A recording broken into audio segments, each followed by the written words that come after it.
Hey everybody, welcome to the Wednesday Word. We're taking a look at Ephesians chapter 2, verses 1 through 10 today. I encourage you to take some time, open up your Bibles, take a look at that passage, read it before we start digging into here, because I'm not going to necessarily read every verse of this today. Monday Meditation, we read it. If you want to go watch that, you can watch that and read along with me, however you wish to do that. So, anyway, Ephesians chapter 2, verses 1 through 10. The first phrase, the little section I want to take to talk about this, out of this section is, made us alive. Now, in this case, this is talking about God made us alive. I think the important thing here is this us, first and foremost. Us is me and you, the creation. Who does the making alive? It's not us. We don't make ourselves alive. We are made alive by God.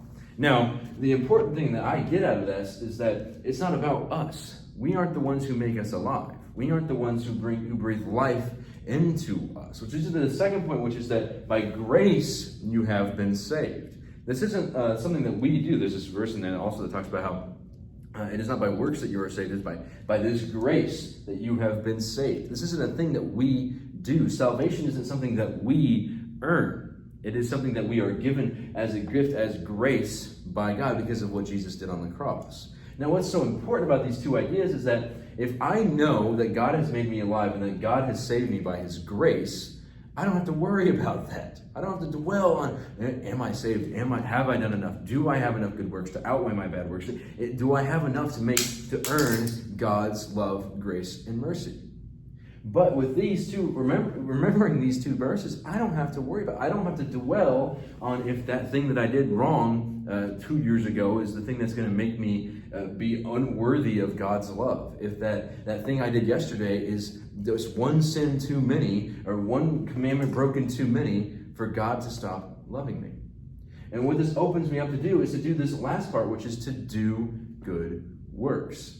You see, if I know that I am worthy of God's love and that God has made me worthy of his love, not that I've done enough to make me worthy of it, but that I have been made worthy of God's love and that I have been made worthy of being called a son of God and have been equipped to do that, I can take my time now. I don't have to focus on myself, and I don't have to focus on my relationship with God in the sense that I don't have to focus on am I good enough for God.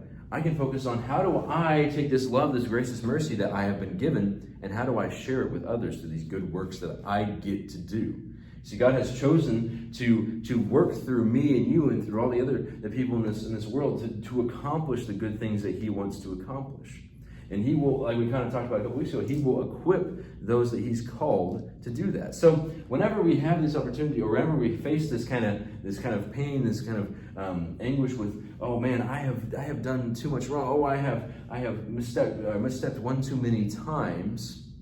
I can know that God has not saved me because of what I've done, but because of the grace that he has shown me, and that I can now have the opportunity to do those good works that he has set me out to do. So we see here, this is really a verse all about, a section all about God's grace, mercy, and love. That he makes us alive, he saves us, and then he gives us the opportunity to step into action with him. To not dwell on what we've passed and what we've done before, or even to dwell on the sins that we will commit in the future, but to know that we have been saved, and we have been saved not by our works, but by grace, so that we can go share that grace, that love, that mercy with the people around us, to the good works that we get to do. So, that is Ephesians chapter 2, verses 1 through 10. I encourage you to spend some time with that some more this week, and we'll talk to you all later. Thanks. Bye-bye.